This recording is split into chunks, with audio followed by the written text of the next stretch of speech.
एक तूफान, एक नदी और एक चमत्कार। गरुड़ इंडोनेशिया फ्लाइट 421 की सच्ची कहानी। सन 2002 की एक आम सुबह थी।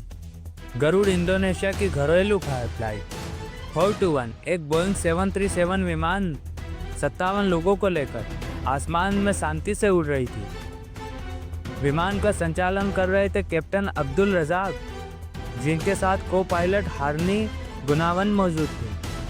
सब कुछ सामान्य था जब अचानक रडार पर काले बादलों का गुब्बार दिखाई दिया। कैप्टन ने एटीसी से इजाज़त लेकर विमान को बाईं ओर मोड़ा ताकि तूफान से बचा जा सके, लेकिन जल्द ही रडार पर चारों तरफ सिर पर लाल रंग दिखने लगा। वे एक सुपरसेल तूफान के बीचों बीच फंस चुके थे और तूफान इतना जबरदस्त था कि विमान कांपने लगा। तभी दोनों इंजनों ने काम करना बंद कर दिया। विमान अब पूरी तरह से एक ग्लाइडर बन गया था। पावर, कम्युनिकेशन, इलेक्ट्रॉनिक सब कुछ बंद। कैप्टन ने फौरन इमरजेंसी चेकलिस्ट फॉलो करते हुए इंजन रीस्टार्ट करने की कोशिश की, लेकिन दोनों बार विफलता हाथ लगी। हर 15 सेकंड में विमान 1000 फीट नीचे गिरता जा रहा था और उनके पास अब 5 मिनट भी नहीं बचे थे। जैसे तैसे उन्होंने इमरजेंसी पावर यूनिट शुरू की, लेकिन उससे भी पूरे सिस्टम की पावर डाउन हो गई।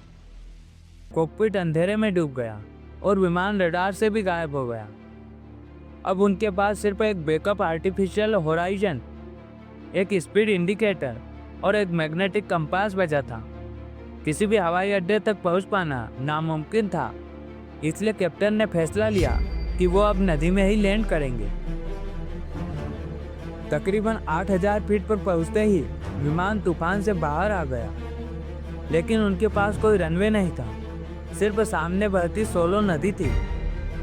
यह नदी सक्रिय और घुमावदार थी और उसमें एक नहीं 2 पुल बने थे।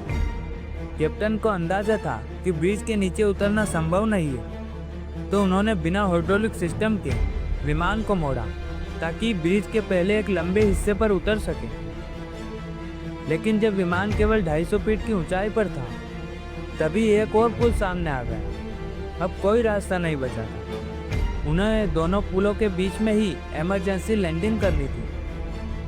कैप्टन ने यात्रियों को इम्पैक्ट पोजीशन में जाने का आदेश दिया और फिर 322 किलोमीटर प्रति घंटे की रफ्तार से विमान को नदी में उतार दिया। चमत्कार ये था कि विमान न केवल उतरा बल्कि सही सलामत रुक गया।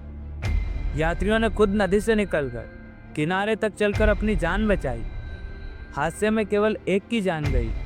यह एक असंभव सी जान बचाने वाली लैंडिंग थी। तो आखिर सवाल उठता है कि दोनों इंजनों ने एक साथ काम करना क्यों बंद किया। जांच में पता चला कि जैसे ही विमान तूफान में घुसा, ईंधन खपत एकदम बढ़ गई, लेकिन इंजन की गति में कोई बदलाव नहीं आया। कुछ ही पल में दोनों इंजन बंद हो गए। इस पर शक हुआ कि शायद बारिश की मात्रा इंजन के डिजाइन लिमिट से कहीं ज़्यादा थी।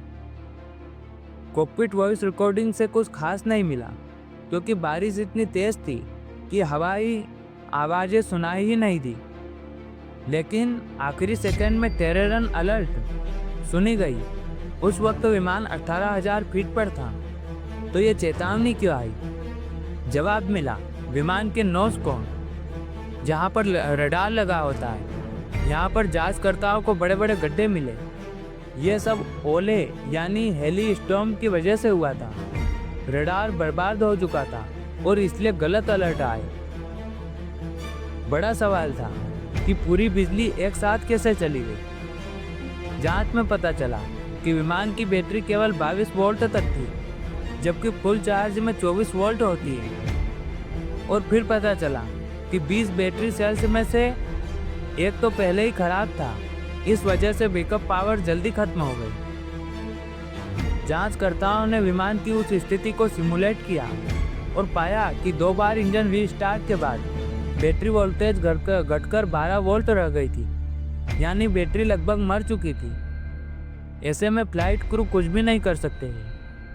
एक और गंभीर सवाल उठा, पायलटों को इतना भयानक तूफान दिखा क्यों नहीं? जवाब मिला, रडार शैडो इफेक्ट, यानी जब बारिश इतनी घनी हो कि रडार की किरणें भी उसे पार न कर सके। तब स्क्रीन पर सामने एक खिड़की जैसी जगह दिखाई देती है, जबकि असल में वह खतरनाक तूफान होता है। यही भ्रम फ्लाइट 421 के क्रू को हुआ। इस दुर्घटना में केवल एक जान गई। इस दुर्घटना में केवल 60 जाने सिर्फ इसलिए बची, लेकिन बची हुई 60 जाने सिर्फ अब्दुल इसलिए रज़ाक ने बची असंभव को क्योंकि मुमकिन कर कैप्टन दिखाया। अब्दुल रज़ाक ने असंभव को इंडोनेशिया के मुमकिन कर राष्ट्रपति ने दिखाया। खुद इंडोनेशिया के राष्ट्रपति ने खुद अंतिम अब्दुल रिपोर्ट रज़ाक में को सिफारिश सम्मानित की गई किया।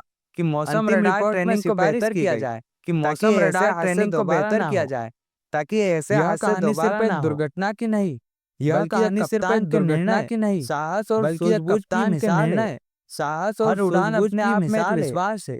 हर और जब उड़ान तक अपने आप कॉकपिट में में ऐसा ऐसे जाबाज जाबाज होते हैं, और जब तब तक आसमान कॉकपिट भी में सर सर जाबाज झुकाकर होते हैं, सलाम करता तब है। आसमान भी सर अगर झुकाकर यह सलाम कहानी करता आपको है। भावुक कर गई हो तो इसे अगर शेयर यह कीजिए कहानी आपको भावुक कर ताकि गई हो हर तो कोई इसे जाने शेयर कि कीजिए। चमत्कार आज भी होते ताकि हैं। हर कोई बस जाने कोई कि रज़ाक चमत्कार जैसा आज भी जाबाज होते हैं। चाहिए। बस चलिए कोई मिलते हैं रज़ाक एक जैसा नए वीडियो जाबाज में। चाहिए। तब तक के लिए चलिए स्टे मिलते हैं एक हियर। नए वीडियो में। तब तक के लिए स्टे हियर।